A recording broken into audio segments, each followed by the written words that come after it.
DJDUBL.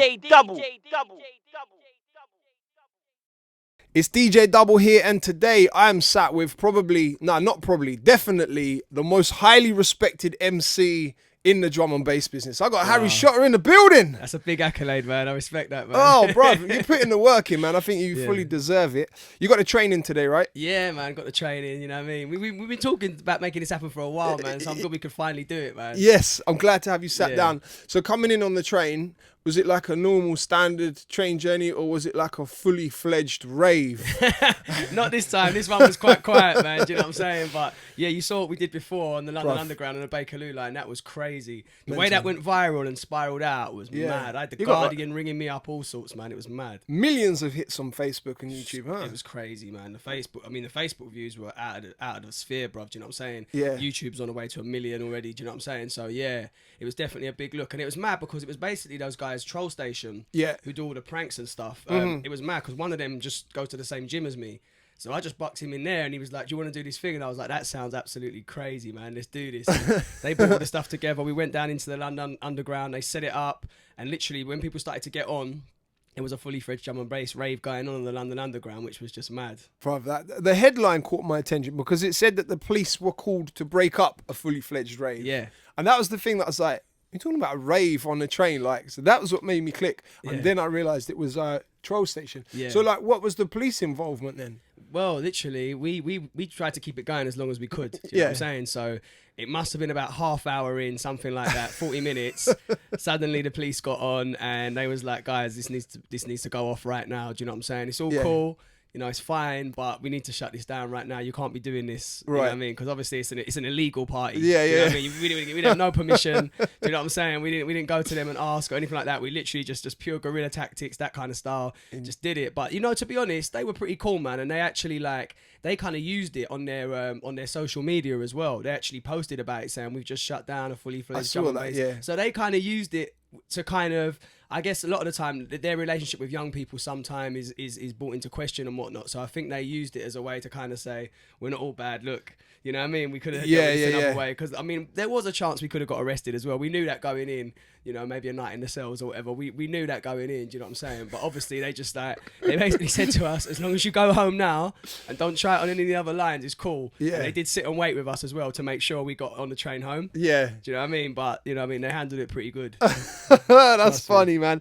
You had your birthday this week. Yeah, man, but I've got a birthday rave coming up, man, as well, which is going to be mad, man. October the 7th, that's going to be crazy. I've got like some big drum and bass lineup down in Bristol. I've seen the flyer, bro. It's looking like a dictionary. It's crazy, like, throw some names in there for some people that haven't seen it yet. Well, you've got the topper kind of DJs in drum and bass in the jump up side of things right now, like DJ Gov, like Mackie G, Magistrate, Logan D, Fantasy. You've got, you know, your legendary guys like Skibber and Shabba, some of the new school guys like Grimer and Azza and Dreps who are coming through.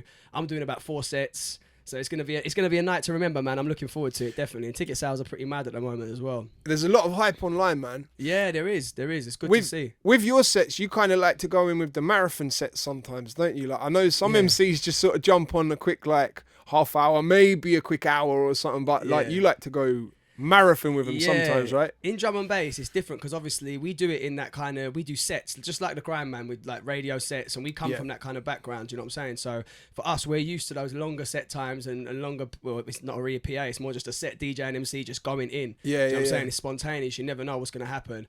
And like sometimes you'll do 4 in a night. My record is 5 in a night, 5 shows in one night. Wow. That was New Year's Eve last year. That was mental, man. Do you know what I'm saying? Trying to get around the country, but we actually made it. We did every show. Sick. So yeah, drum and bass is different, man, because obviously sometimes you don't even know who you're working with. You just turn up and it's my man tonight, wicked, let's go in, let's do a madness. And then another time you might turn up and there's another MC, you know, and all right, we're doing a back-to-back. So it's very much like that, man. It's not so pre-planned and structured as sort of your normal maybe hip-hop show is and that, you know what I mean? It's a little bit different.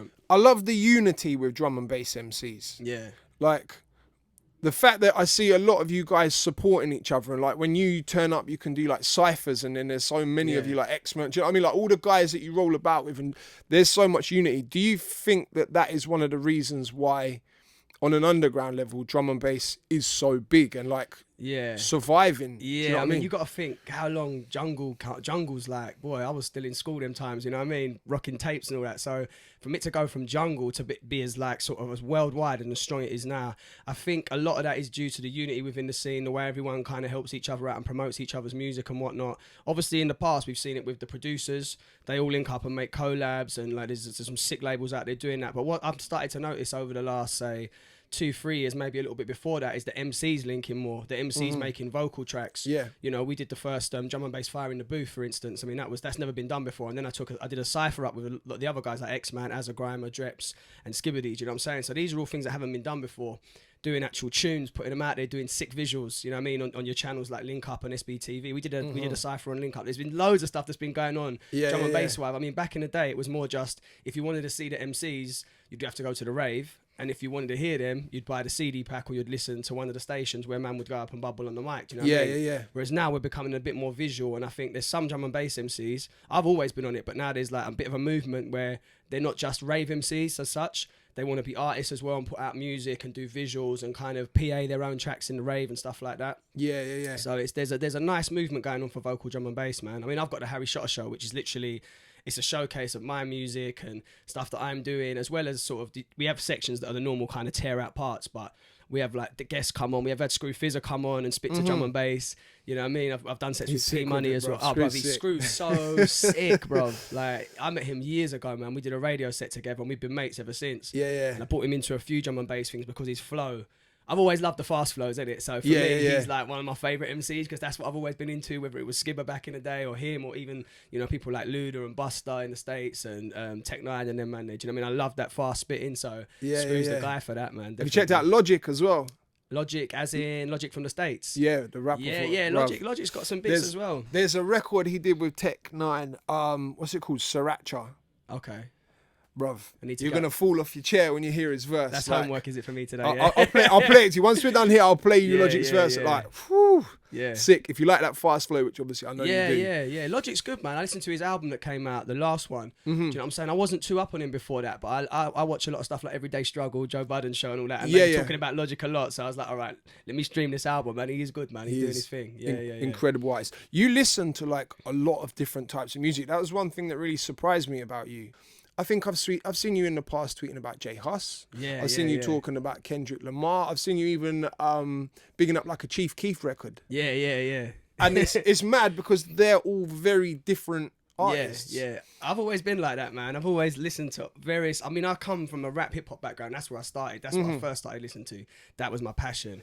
And you know, in hip hop, a lot of the times, you have got, even in the hip hop scene, it's very divided. You know what I mean? The people who like the trap sound sometimes don't like the 90s authentic sound. Yeah. Do you know what I'm saying? And the people, like, they don't like the Atlanta sound. You know what I mean? And the people love West Coast. It's kind of like, it's all kind of split up. Whereas I've always loved all the styles. Do you know what I'm saying? I love traditional hip hop. I love it. I love that primo sound. But like I can boom also, bap stuff. I love it. I absolutely love it, brother. And I love writing to that as well. And when I was coming up, I was listening to sort of the UK MCs that were doing that, like Kalashnikov and Skinny Man and guys like that who are so sick. Do you know what I'm saying? So that was a big part of what I was into, and people like Mobb Deep. But then again, when Future comes out with that kind of energy, I just gravitate towards it. You know what I mean? I'm not gonna, maybe I'm not going to get anything of substance lyrically off that, but the vibe of it, sometimes it's more about the vibe. And that's, to me, there's vibe music and there's music that, you know, more substance is more for the soul, or like what Kendrick's doing and whatnot. And I think it's good to keep an open mind, man. Do you know what I'm saying? Because there's jewels in every little thing. I remember even Semtech said to me one time, it's like, because you study all the different styles, you're almost like a Bruce Lee MC. Right, Because he would study all the styles of drum, sorry, not drum and bass. He'd study all the styles of like martial arts and whatnot, and then just formulate his own style out of that. And that's kind of what I've done, man. Do you know what I mean? I used to listen to dancehall growing up. I used to listen to UK hip hop, garage, jungle, drum and bass, and all styles of hip hop. So when you keep your mind open to that, there's bound to be different influences coming to what you do in terms of your flow, in terms of the way you spit, in terms of the way you present yourself, man, and in terms of the beats you jump on even. Do you know what I mean? Yeah, definitely. Yeah. What made you transfer from doing rap to doing drum and bass? Yeah, that's a good question, man. What it really was is I was doing loads of hip hop, making hip hop in the studio and whatnot, and I was even working with Skibbity at that time, but we was doing kind of double time hip hoppy stuff. Okay. But what it was is on the weekends, I was always in drum and bass raves. Right. That's where I used to go just for the party, do you know what I mean? Have a good time. And I became friends with Fun and Skibbity, like two very respected drum and bass MCs. I was always around people into drum and bass and stuff like that. We'd just go around people's yards and make tapes, you know what I mean? Back then I wasn't even writing drum and bass bars, but I just freestyle and stuff like that. So I've always been very passionate about the music. I've always loved the music, man. Do you know what I mean? Like whether it's Ronnie Size, Dillinger, to more jump up stuff, or even the techie stuff, I've always been really into drum and bass. And it was like, I think it was around 2008. I was always going to the dances. I was hanging around with Fun a lot. Okay. And Fun was like, you need to come carnival with me this year. I was like, yeah, cool, man. I go carnival most years anyway. So I went up there with him, and he was on the big Trouble on Vinyl stage, I think it was that year, on All Saints Road. Ram, pure vibes. And for whatever reason, Skibbity didn't make it. Skibbity was supposed to do the set with him.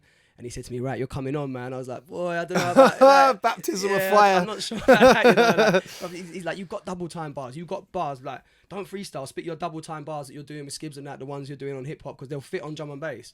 So I was like, all right, cool. Let me just have a one red stripe. You know what I mean? Let me just get a little wave there. And then jumped on, and the response was mad, bro. And like, that rush, that feeling, that energy that you get from a drum and bass crowd when those drops come in and the MC sparks off, bro, there's nothing that can compare to it. You know, I appreciated it on the dance floor. That's where I loved it originally. I used to go mad for Skibber, Shabba, all these guys, Det, all these people. And then for me to be on the stage, feeling it back from the crowd, I couldn't describe the feeling, man. I was like, I'm in. Yeah. I am in. I said to Fun, like, any dance you're booked at, because obviously no one knew who I was. Do you know what I'm saying? Like, no one knew about Harry Shotta then. I said to Fun, any dance you're booked at, please just bring me in it, and like, I'll jump on for free, last 10 minutes or whatever. So that's what he did. He took me around the country. Most people would let me on at the end for 5-10 minutes. And then I started to get noticed, man. And then basically we was in a thing called Uncontrollables. That started to blow. I then went and did a thing called Spitting at the Dub Zone, which has now got over 3 million views of just me in the studio. I've seen it, yeah, on the YouTube, right? On your channel. Because I just thought I wanted people to know my bars when I go into a dance. The best way to do it, jump on YouTube. Yeah. You can't even see my face in it, but it's got all those views because it was the first time people heard me solo without the other guys. Do you know what I mean? And then I did a mixtape that ended up getting crazy amount of downloads and stuff. And before you knew it, the promoters were hollering to book me in my own right. Do you know what I mean? As a solo performer in the dances. And I think in that year I won the best breakthrough at the Drum and Bass Awards. Just like 2009, right? That's right, 2009. I kind of did the carnivals. Carnival was 2008. And it kind of went over in 2009 when I just did bare groundwork, bro, bare radio, bare shows for free. And then it was 2009 when things really started to snowball for me in the scene, man. Around that time, you sort of went from someone I'd never heard of, really, to like, this he's fast becoming the MVP of drum and bass, you know what I mean? Like, was it fast for you? It was quick, man. It was very quick. You know, at the time as well, because it was happening so fast for me. And there was a lot of MCs who have been grinding for years in the room 2s and trying to get into the room 1, and I was kind of almost fast tracked into room 1. Yeah. So I had to really be on my job. I had to prove that I deserved to be there as well, and I had to stay humble, man. Do you know what I'm saying? Because I was so blessed to be able to be brought in at that level by the guys, by the top guys. Do you know what I'm saying? That's it, with Skibber and Shabba giving you the cosign, man. Yeah, I mean, bro, it was a real blessing. But what I had to do was I had to prove that I deserved to be there. I had to go in super hard because. Yeah, people can give you the stage. That's amazing. But if you flop and if you don't deliver, people look at... Basically, what it is, when you're given that stage, people are looking to cuss you even harder. Yeah. Oh, this guy... There's even more expectations in some cases. That's what I'm saying. So it's like, you really have to deliver. You really have to go hard. And that's what I did. You know what I mean? I had doubters. I remember on the forums, who's this guy just coming up? Do you know what I mean? But I had to go to bare shows and just smash that stigma. And that's what I did over time. And then after like a little while, they was all on side and they was all backing me because they kind of felt as the audience always has the last say, you know what I mean? If the audience are saying, no, we rate this guy, we want to see him on lineups, we're feeling him, you know, they're voting for me at the awards and whatnot. You know, I kind of proved that I deserve to be on the stage alongside the guys that have been doing it for God knows how many years. Do you know what I'm saying? Many years. Do you know what I mean? The true drum and bass fans can be a harsh crowd as well. Like they can be a tough lot to please. So the people spoke, and like you were named the champion, and you've won what, like 10 drum and bass awards, and that's public vote, public vote as well, isn't it? It's public voting. So you won 10 drum and bass awards now since 2009, right? So over the last 8 years. Yeah, sick. Yeah. Best video. How many times was it? Twice or 3 times you got best video? Twice. Yeah. Twice. Yeah. That was one thing for me that set you aside from other artists, other MCs. Sorry. Not just your presence on the stage and at live shows, but it was off the stage, Yeah. the production that you're putting in and things Yeah, like that, yeah, like yeah. the videos that you were putting out. Yeah. And it's like you mentioned earlier, you knew how to make songs Yeah. rather than just bars for the stage. Like Yeah, you put the visuals together and stuff. I feel like a lot of the MCs lack that. Do you think the same? I mean, I think they're starting to notice now.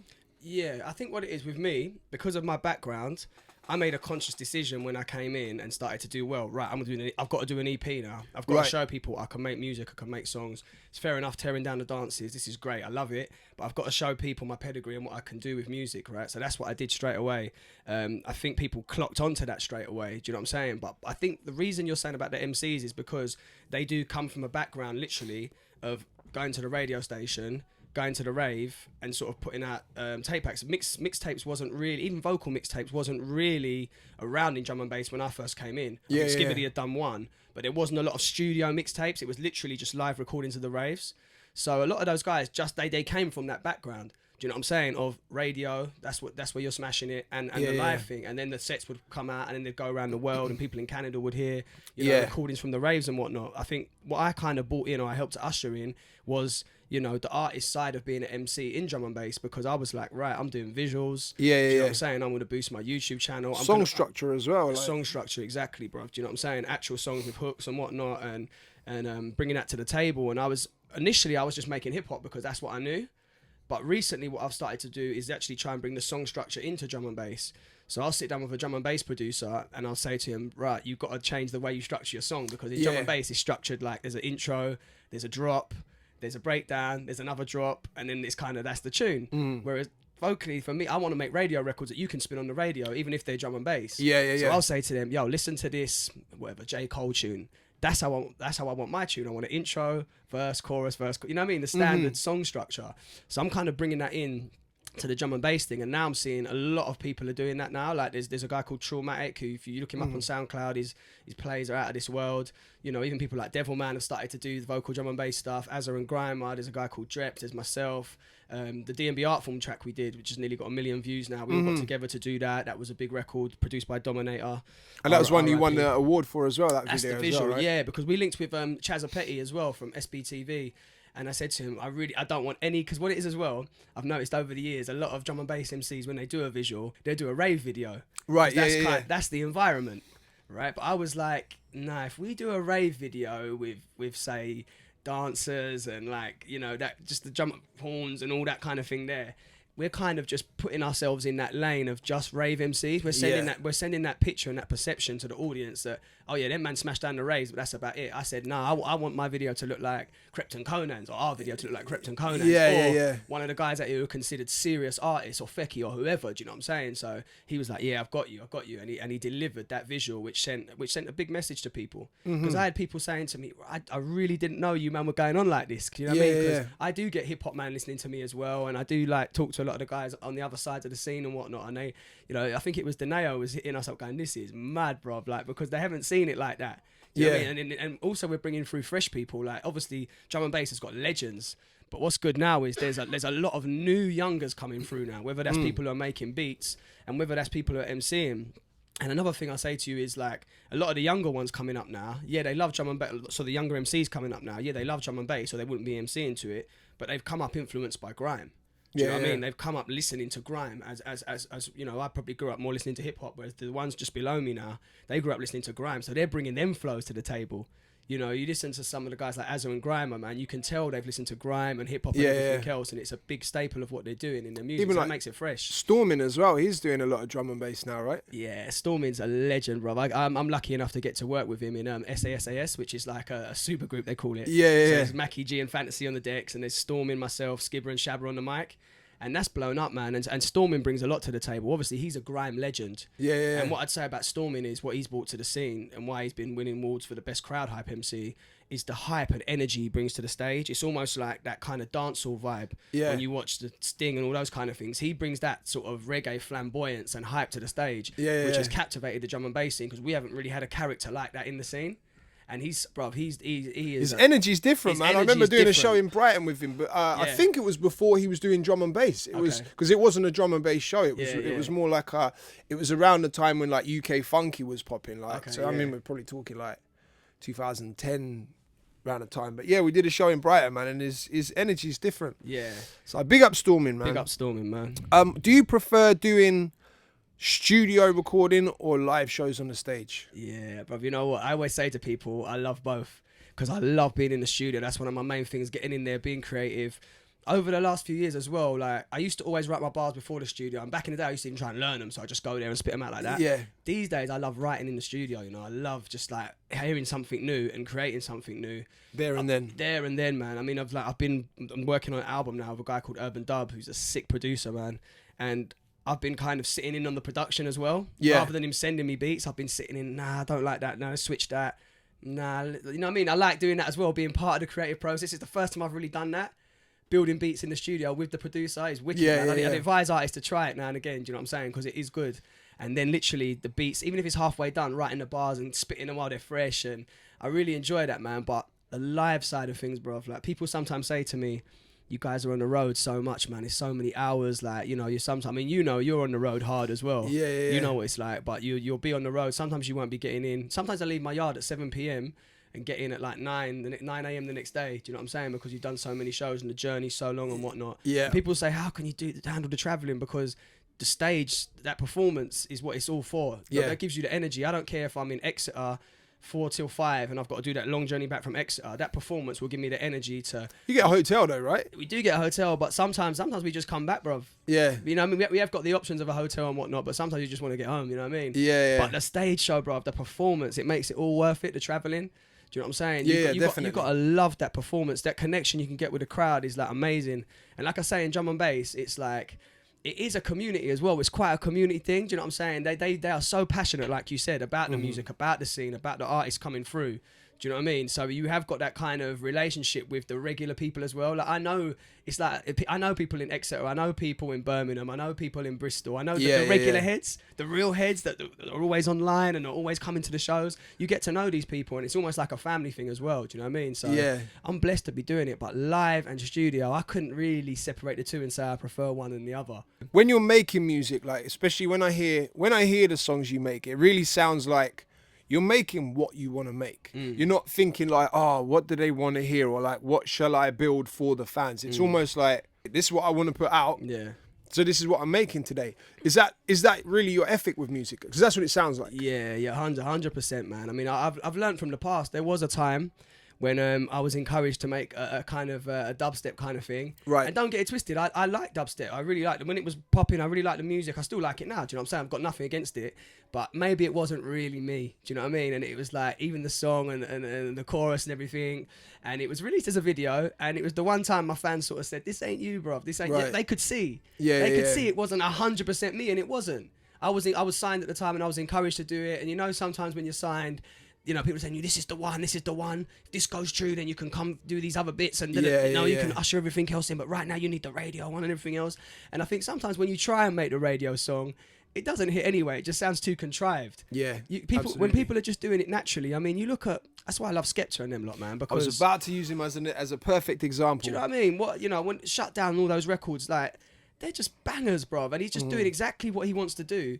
And it's resonating with more and more people worldwide than trying to make something for the radio and trying to make. Take it back 8 years, and he wasn't in that place because he did tunes like "Bad Boy."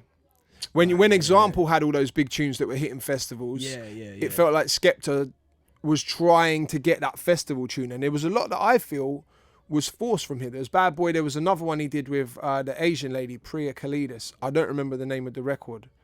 But what was going on? I think it was called. Yeah, it was. Yeah, it was. Yeah. All the stuff that was going on in the charts and in the festivals around that time.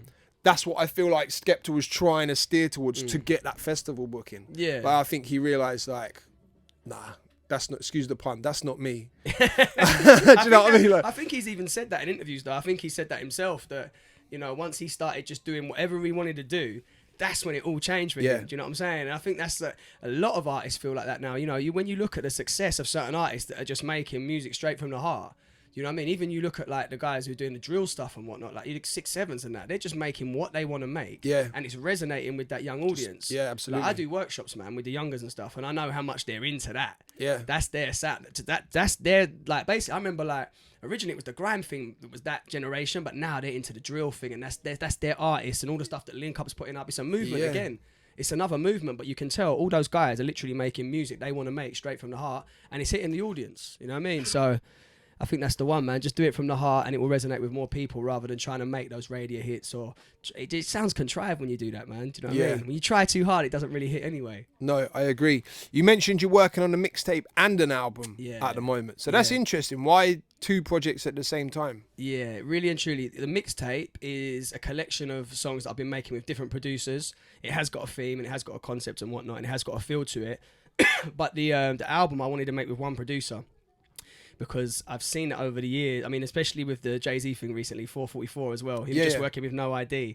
That album flows and it has a sound, and sonically, you know, or even, I'm sorry, man, even the Chronic 2001 and the Dre albums. Because it's one producer. I know he has people working on it with him and stuff, but because it's one producer, I just love the way those albums flow and the way they sound. So I want to do my album with one producer. And I want to take my time on it. Do you know what I'm saying? That album, I want it to be really special, because I've done a Harry Shotta Show album and I've done loads of EPs and singles and whatnot, but I've never released a Harry Shotta album. It's always been kind of collab projects and whatnot, things like that. So I want this album to be something special. I want it to be something timeless that you can listen to in 4 years' time. But I need music out, and I've got a bunch of tunes because I'll do so much music that I need to get out there. So the mixtape will come out first. The mixtape will come out this year. Do you know what I'm saying? That should be out November time, so not too far. Okay, from now. Do you know what I mean? So that will drop. And then the album, I'm not even really putting a date on it because I just want to just take my time. We're about 7 tunes deep that I'm happy with. Sick. But I want, who's the producer? It's a guy called Urban Dub. Okay. And wicked drum and bass producer, but he's very versatile. He plays drums as well. He's a musician, you know what I mean? So he brings that to the table. Yeah. He's a sick engineer. He mix downs a lot of other people's music and things like that. Nice. And, I've known him since school, man. That's the maddest thing as well. You know, we've known each other since I think it's about year 11, bro. Do you know what I mean? So it's like he's had his journey and I've had mine. And now we've kind of come together to do a project, man. And it's good. It's good. It's nice working with someone you know as well. Do you know what I mean? Because you can, like, I always say to people, let loose in the studio. If you don't really know a producer, do you know what I mean? You might not be able to kind of let loose in the booth like that. With him, I can kind of experiment and do what I want. And if it don't work, we just laugh about it and delete it. But I'm free to express myself, innit? I'm free to crack jokes and have a laugh in the studio, do you know what I mean? Because it's someone I've grew up with, you know what I mean? And I think having that kind of relaxed atmosphere makes good music, do you know what I mean? Yeah, that's sick. I read that you have a degree in commercial music. Yeah. So what does that mean exactly? Yeah, like, what's the... Break down the title. Yeah, what it was, when I was finishing school, my mum wanted me to go uni, and I just wanted to go and get a job and make money. Like, just, you know what I'm saying? When you're that age, it's like, no, not more school. Do you know what I mean? I don't want to do that. But my mum said, please, just go for the interview, innit? Like, go for the interview. This seems like the sort of course that you'd enjoy, because it was basically, it's a commercial music degree, a BA Honours at Westminster, at Harrow campus. And it's literally, you had all industry experts doing kind of talks and whatnot. They had studios there where you could make your own music, but you also got to learn a lot about the business, the law side of it, even touring, contracts, all this kind of thing. Do you know what I mean? And that was some of the knowledge that I wanted to take on, because I wanted to do the independent route. So I needed to know when I was getting contracts. At least when I get a contract now, because I did that course, I kind of know the basics of it. They still throw some jargon in there that we wouldn't understand. You know, you do have to take it to someone professional to look at, but at least I know the basics of certain contracts. And if a contract's basic, I kind of know what it's saying, you know what I mean? So I went there, I did the interview, and I got in. And I was like, wow, I like the idea of doing this course, man. Do you know what I mean? DJ Kofi was on the course with me. Okay, right. There's people that have gone into the industry that were off the course, because obviously that's because it's music industry led and it's music business led as well. A lot of people go from that course into labels or into publishing and things like that. So I got a lot of good contacts for it as well. Friends in high places now. Yeah, a few guys, man. Do you know what I'm saying? Who are in the industry and whatnot, who I consider friends, but also can give advice. And, you know, even if they can't sign you, they can kind of give you advice and help you out with things. So it was worthwhile doing it, man. It was worthwhile doing it. It was 3 years. Like I said, I learned a lot. You know what I mean? I didn't really get into the uni lifestyle because I was going home. I wasn't staying on the campus and that. Right, okay. Some people like was coming into the lectures and that all like half drunk still and like sleeping through the lectures. But I was like, I'm not really here for that. I can do that on the weekend. I'm going to take this serious focus. And I did it, man. I got a 2-1, which is like second off a first, which is pretty decent. So yeah, man, it was good. It was good. It kept my mum happy, innit? Yeah, that's it. It's all for mum. Yeah, trust me. It's all for mum. How do you feel about drum and bass when it crosses over to the mainstream? So for example, when producers like Sigma have their top 40 stuff, which is I feel very far removed from what you do. Yeah. And it's purely for the pop station. I mean, I think I even remember hearing someone say Tiny Tempers Pass Out was like the first drum and bass record ever to hit #1 or something like. Because it had the drop at the end. Because it had like the element section, at that 30 seconds at the end, so they class it drum and bass. But for you as a purist, I don't know, because you do hip hop, maybe that's the wrong phrase, but as someone who's so, I can't think of the word, but you know where I'm getting at. So established in the real drum and bass scene. Yeah, in the underground jump up kind of world. Exactly. How do you feel about when it crosses over mainstream and getting like I guess the best term would be when people's like, oh, they've sold out, you know, like the sellout records and stuff. How do you feel about that? It's funny for me because I've like a lot of these guys I've done sets with over the years. Yeah. Do you know what I mean? When I first came into the scene, Chasing Status was still doing drum and bass sets and they were still on the circuit. So I got to work with them a couple of times. Sigma I've worked with loads of times. I've been overseas with and everything. So, and Matrix and Future Band, the same, who have a lot of chart hits and whatnot, you know what I mean? So I've met all these guys and these guys are all friends of mine, man. And I think it's their personal choice to make what music they want to make. I just into good music. I think some of the Sigma music's been great, man. Do you know what I mean? If you judge them as records, and they're not going to get played in an underground drum and bass rave. Neither is some of the stuff that Fresh has done and whatnot. But if it's good music, it's good music, man. And everyone's got the right to make what they kind of want to make. Do you know what I'm saying? I know sometimes those guys can't wait to come back and do a drum and bass because that's where their heart is. But everyone's got different paths and different journeys, man. And I think with those guys, I think they've always made more musical stuff and they've always kind of wanted to push the boundaries and stuff. If you listen to, say, Chasing Status, who are just such sick producers, from day one, they come from drum and bass, but they've always experimented with other styles and sounds and stuff. And they was always destined to kind of outgrow, let's say, the scene and do something in the bigger world. With their music, they couldn't be held down into an underground scene because just naturally what they make is for radio. Naturally what they make is for festivals. Yeah. I think it's like we were talking about when people just naturally kind of do stuff, you know what I mean? I go to the studio and I naturally do what I do. I think when they go to the studio, I don't think their motivation is to play something that's going to smash up a 3,000 capacity dance. They want to make something that is like going to smash up festivals worldwide. And that's their true motivation. So I would never look down on those guys for their chart success or anything else. I think it helps sometimes as well. It helps, like I was saying to someone the other day, it's a different example, but even with MCs, the way grime MCs have almost they're pop now. Do you know what I mean? Someone like Stormzy's a pop artist without selling out or anything, you know what I mean? His album is incredible, do you know what I mean? Yeah. Skepta as well, but they are of the level of, you know, with their followers they've got online and their reach and everything else. They are the pop stars of today. Look, they don't make pop music, but they are those mainstream artists. And I think the trickle down effect has even helped drum and bass MCs. Right. Because now we are getting booked on festivals perhaps we wouldn't have been booked on before. They would have more Chasing Status, Matrix and Future Band with a host MC, but not someone spitting bars. And now we're getting booked at places like Creamfields and SW4 and all these kind of places. And I mean, doing SAS and the vocal drum and bass stuff, that's helped. But I think it's helped even the fact that MCs are seen to be popular now. Rappers are seen to be popular. It's not frowned on as much as it was. We still get elements of the mainstream media where they come out with stupidity and everything else. They don't understand what a reload is because, you know what I mean? The technical difficulties. Yeah, it's some ridiculous stuff. Because what it is, you know, like someone like, is it Gigs they said that about? Gigs, yeah. I mean, there was another time, I think it was, I don't remember which festival it was. The first time I remember hearing it was Skepta. It was Skepta, right. Yeah, they didn't But then what the a most reload recent one was Gigs and Drake at Wireless. It was, right. Yeah. And so we get things like that in the mainstream because we're in that sphere now, the mainstream. They don't understand what a reload is, so they think the beat's messing up or whatever. So it's mad. But the trickle down effect and the fact that pretty much MCs are respected in this country now, rappers are respected, you know, by, you know, radio busting the stuff, man. You know what I mean? It's everywhere. You can't go anywhere now without hearing a kid playing a Stormzy record or a Skepta record.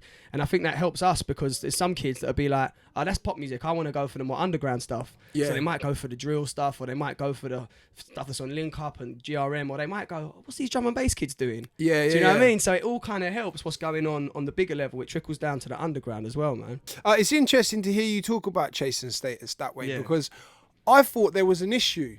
And I'll tell you why, because the drum and bass fire in the booth, I caught a line. Oh, yeah? I had to write it down. Write it down. Because of the words, I couldn't recite it. I couldn't memorize it. So the lines, and you're going to have to excuse my flow, all this snobbery looking down at some elements of the scene so they can look relevant, crossover, middle finger to the game, gave them all their development, jump on what's hot, move to another sound like so what. then look down on most MCs on their own scene, but quick to suck a grime MC's cock. Back. I sound like I'm reading poetry there. That's actually a spoken word version. Yeah, exactly. There you go. I need to work on my delivery. So when I heard that, not gonna lie, I probably, and it goes on. I mean, obviously you got more bars there which sort of go a little bit deeper. I probably listened to it about 50 times over. Right. Okay. To make sure I caught every word, and I was trying to decipher, and I was like, that's not. I didn't feel like it was a sort of generic, just like a normal bar. It felt directed. Oh, it wasn't. It was around the same time that they dropped their grime EP. You know, where they had Frisco and they had Bonkers. I bought that EP. They had Novelist. I bought that EP. So they did that. So that was when I listened to it. I was like, he didn't. Yeah. He didn't just say that. So it wasn't for them. Nah, it's not for them. I respect those guys. I've met them a few times. They're cool guys, man. They're doing their thing. I really like their production. Yeah. And you know what I mean? And they have come back and worked with people in the scene and whatnot as well. They do reach back. I mean, they work with Rico, for instance, quite a bit, who's original Jungle before he was Roll Deep and stuff. So now they do reach back and they do their thing. That's not about them. That's just about people that kind of do that in general. Right. Do you know what I'm saying? Like, not so much them, because they will reach back, but there's some people that will just use the scene, jump off, and then it's gone.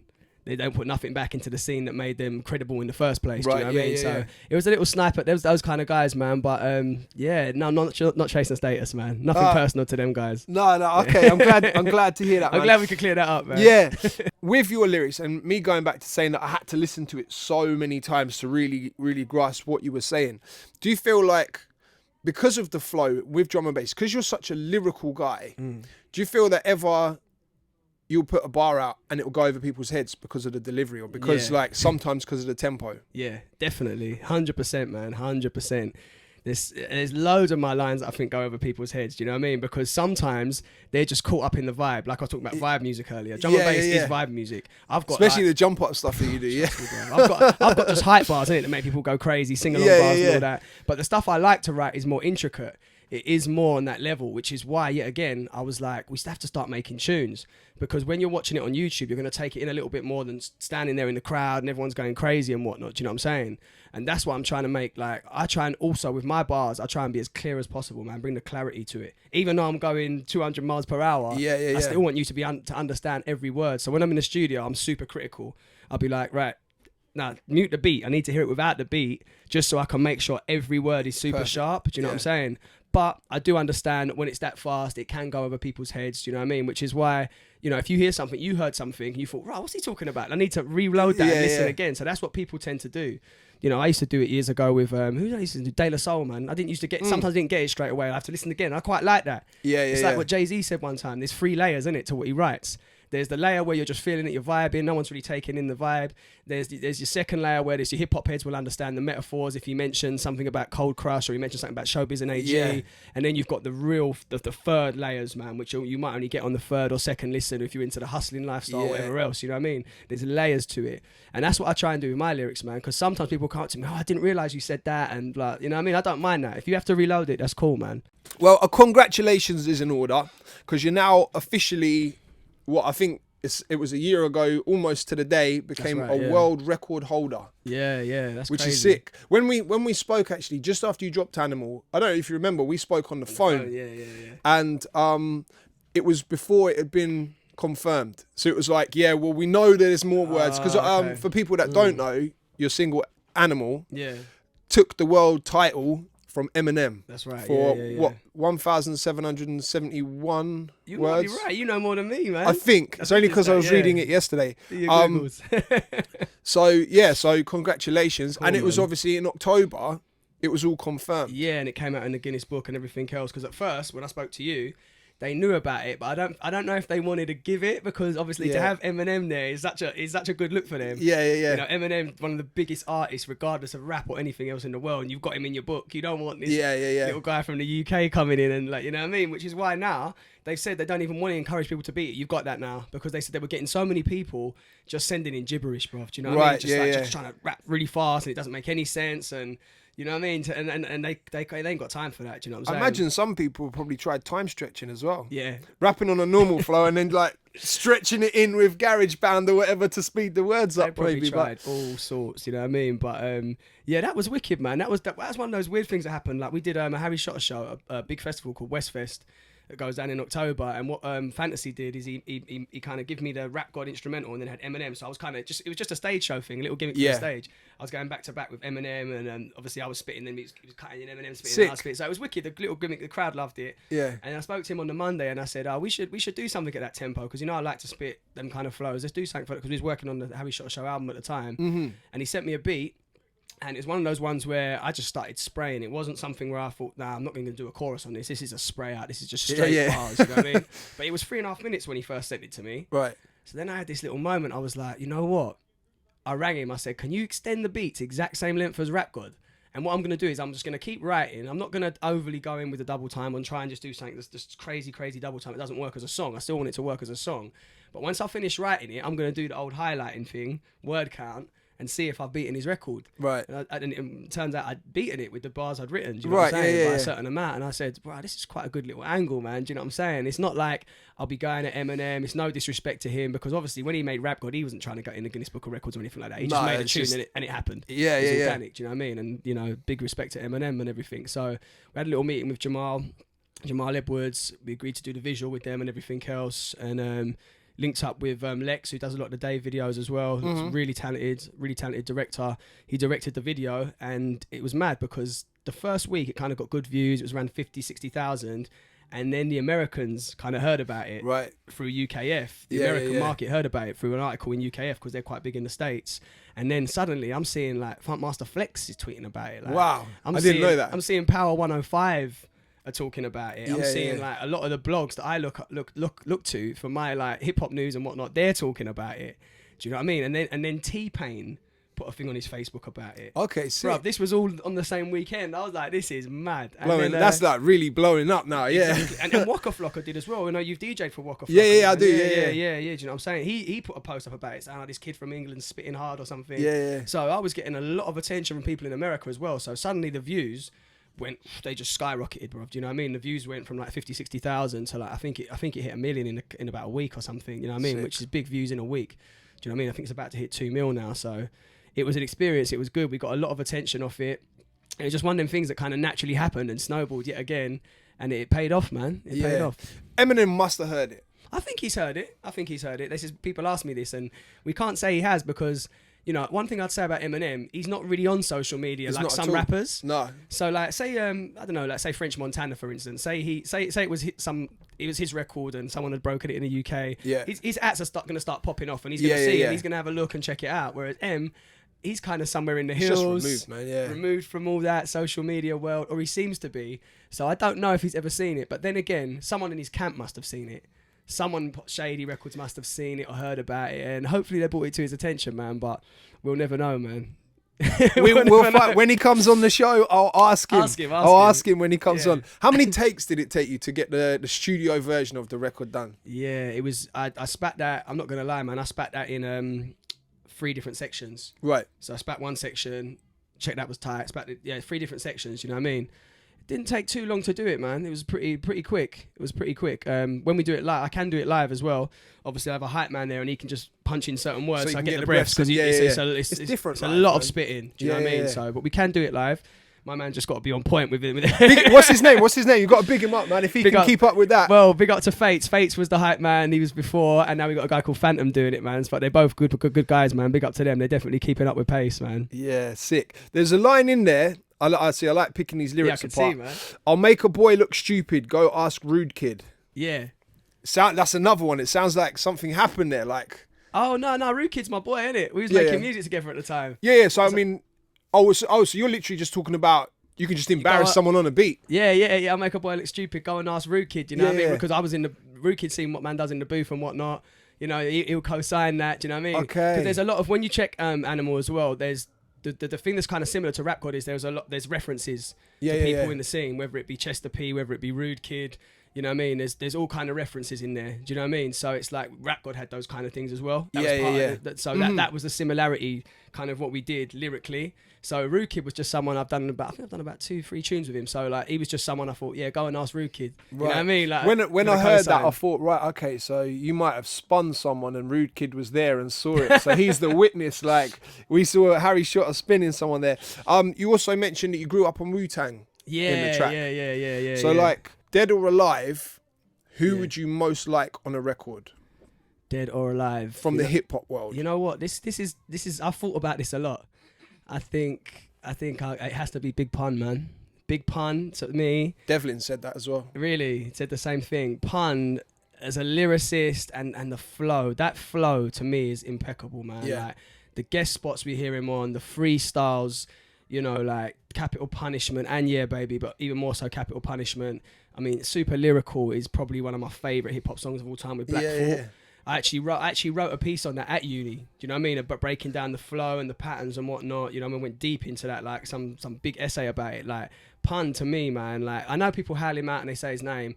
To me, he's a rapper's rapper. He's an MC's MC, much in the same way as Big L is. Do you know what I mean? That's my favourite rapper, Big L. Big L, incredible, man. Do you know what I'm saying? Like I still listen to that freestyle he did with Jay-Z back in the day on Stretch Armstrong and Bobito. Like this is the sort of stuff I came up on, man. Do you know what I mean? But Pun for me.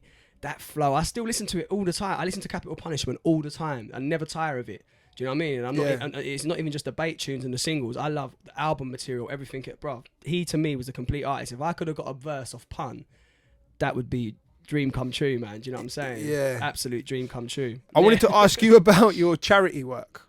Oh, okay. So, what was the name of the charity? Water Aid. Yeah, Water Aid, man. Talk to me about that. Literally, it was beginning of this year. We just was contacted because they wanted to do a campaign, basically kind of like the Ice Bucket Challenge. Yeah, remember people was doing that to raise awareness. So Water Aid wanted to do something with lyricists and MCs. There was a similar sort of challenge. So they came to me, said, "Could you spearhead it? Could you get other MCs involved?" You know, I looked at the charity and all the good work they do. You know, it was a no-brainer for me to get involved and kind of sort of spearhead the project. So I got various people involved, like X-Man, who else, Genesis Elijah.